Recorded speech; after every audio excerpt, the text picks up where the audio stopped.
So আমার কাছে একজন জানতে চেয়েছিল আইসল্যান্ডের মুদ্রা দেখতে কিরকম। সো আমি আজকে আইসল্যান্ডের একটা মুদ্রা দেখাবো। অ্যান্ড এটা কিন্তু ওল্ড একটা bank note.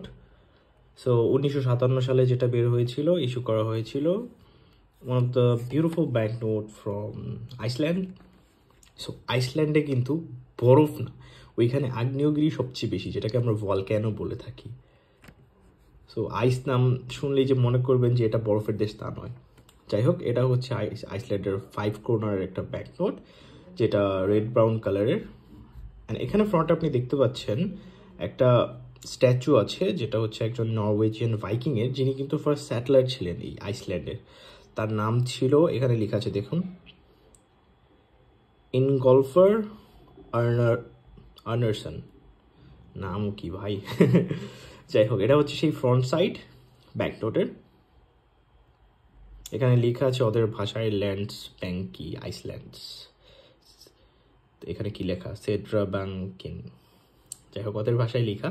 So this the front side of this bank note, অথবা রিভার্স সাইড, যেটাই বলুন আপনারা। This the reverse side. ডিজাইনটা খুবই সুন্দর। অ্যান্ড এটা কিন্তু হচ্ছে যেটা তাদের আইসল্যান্ডের যে প্রেসিডেন্ট থাকে তার অফিসিয়াল রেজিডেন্ট এটা। অ্যান্ড এখানে লেখা আছে লোকেশনটা, লোকেশন না গেছে এটার নাম, যেটার নাম হচ্ছে বেসাস্তাদের। আই এম নট শিওর তাদের ভাষা। এটা হচ্ছে সেই আইসল্যান্ডের কোট অফ আর্মসের ছবি দেয়া। সো হচ্ছে সেই কোট অফ আর্মস তাদের। সো এই ছিল আজকের ভিডিওতে। Thank you very much for watching. আশা করি ভালো লেগেছে। ঠিক